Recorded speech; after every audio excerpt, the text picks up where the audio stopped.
Всем привет из Вьетнама, и у меня есть для вас главная сенсационная новость. Вьетнам не открывается. Все, спасибо за просмотр, ставьте лайки, подписывайтесь на канал и не забудьте поставить колокольчик, чтобы не пропускать уведомления о новых видео. Пока! Вы еще здесь? Ладно, тогда поговорим сейчас с теми, кто остался. Итак, что же сейчас происходит во Вьетнаме спустя несколько месяцев борьбы с коронавирусом? Затянувшиеся карантинные меры не привели к полной победе, как на это рассчитывали власти. Дело в том, что они опирались на свой предыдущий опыт по устранению коронавирусной угрозы. До этого им уже много раз удавалось отслеживать всю цепочку заражений и изолировать все источники распространения коронавируса. Таким образом, именно Вьетнам был той страной, в которой люди жили своей обычной жизнью без коронавируса, в то время как в других странах были локдауны и проводилась вакцинация. Правда, для этого пришлось изолироваться, закрыть границы и пожертвовать международным туризмом. Это, конечно, минус, но при этом международная торговля и партнерство по бизнесу с другими странами продолжались. А в конце апреля этого года появился новый индийский штамм коронавируса Дельта, обладающий более высокой скоростью распространения и более длительным инкубационным периодом при заболевании.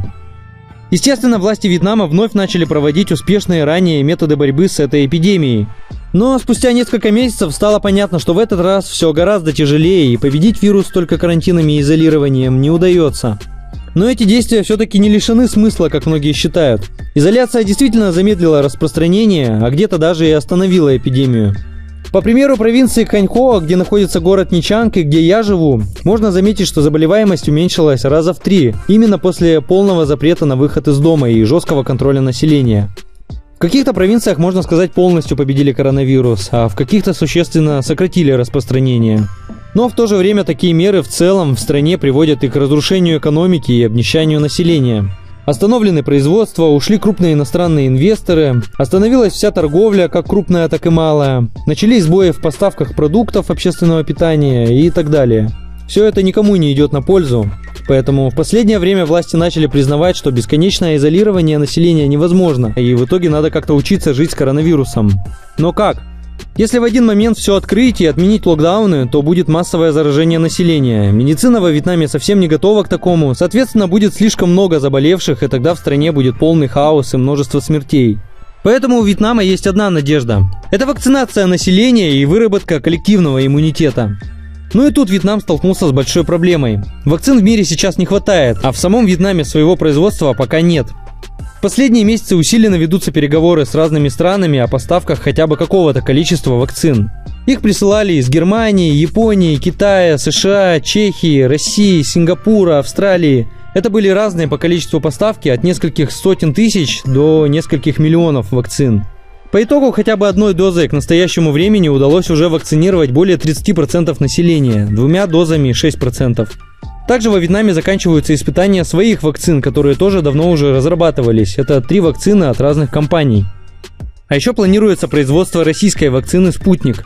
Проверки качества пройдены, сейчас они получают лицензию и будут готовы к производству.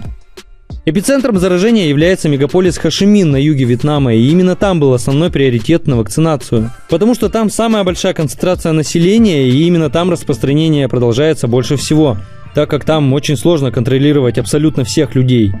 Также вакцинация развернулась и на севере Вьетнама. Там посредством ограничений и локдаунов уже почти было остановлено распространение, и такой эпидемии, как в Хошимине, не было. Но недавно начали появляться новые зараженные и вводиться новые ограничения.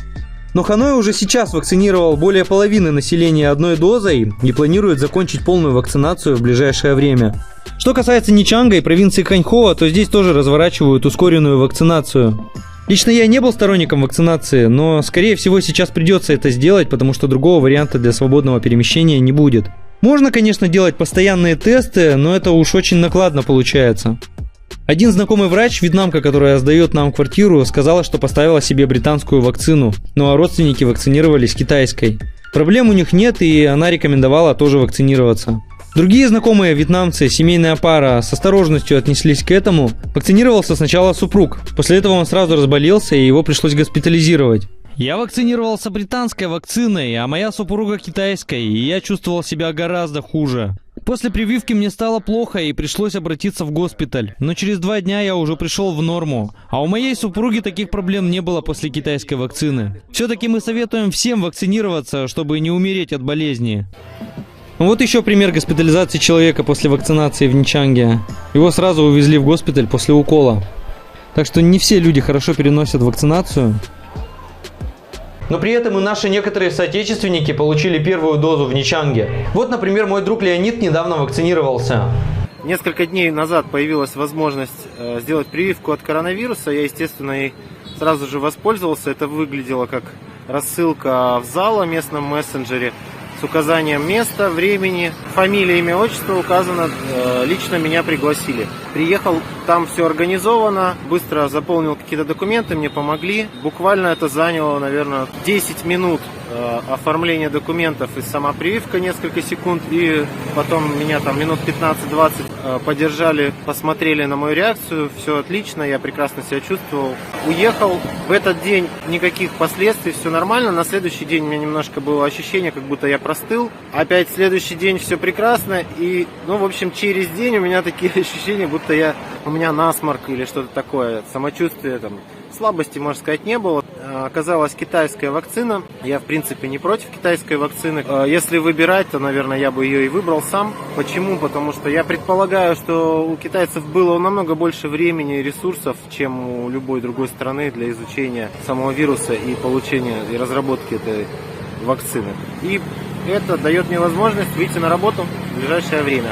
В провинции Ханьхоа с населением примерно в 900 тысяч реализовывают план по вакцинации 100% населения старше 18 лет, хотя бы одной дозой в короткие сроки.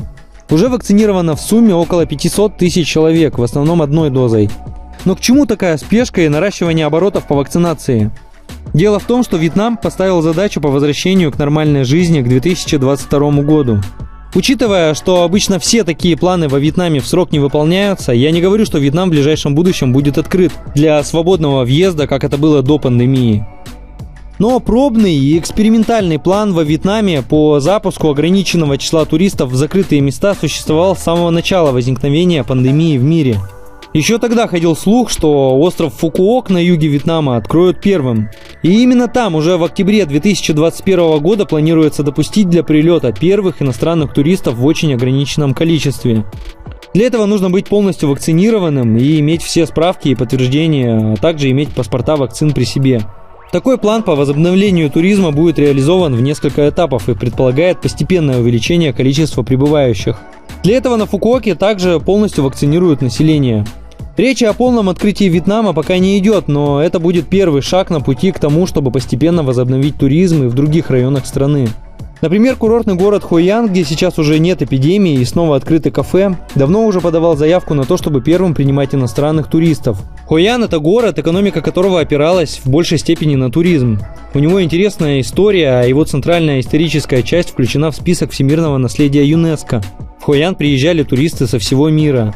Кстати, рекомендую посмотреть мое видео об этом городе. Всем, кто там не был, можете перейти по подсказке в правом верхнем углу на него. Само собой, и другие курортные города, зависящие от туризма, с нетерпением ждут приема туристов. И туда также планируется допуск, если эксперимент с Фукоком пройдет хорошо. Именно поэтому провинция Ханьхоа с ее туристическим центром, городом Ничанг, проводили такие жесткие карантинные меры, а затем и массовую вакцинацию, чтобы как можно скорее начать принимать туристов. Здесь действительно вложены огромные деньги в туризм и существует много проектов, рассчитанных на туристов со всего мира. А каких-то я давно уже знаю, и очень интересно посмотреть на то, как все получится по итогу. Но поначалу первых туристов будут пробно пускать на закрытые территории длинного пляжа Байзай со множеством больших отелей. Там же как раз и находится международный аэропорт, поэтому эта идея очевидна и понятна. И, кстати, уже сейчас там функционируют отели, куда можно приехать и отдохнуть с большими скидками для местных. С 8 августа в Ничанге были первые послабления, и перемещение по городу началось немного свободнее. Но контроль все же продолжается. А с 17 сентября уже объявлено, что в городе больше нет красных зон. Это значит, что заражение идет на спад и совсем скоро все должно полностью нормализоваться. Кстати, есть еще небольшая инсайдерская информация, что компания Vingroup, которая владеет парками аттракционов Vinpearl, уже начинает набирать персонал на руководящие должности в свой парк аттракционов на отдельном острове в Ничанге. Это говорит о том, что ожидается стабильный поток туристов и туда. Тоже хороший знак. Таким образом, мы видим, что жесткие ограничительные меры в войне с коронавирусом все-таки приводят к положительному результату.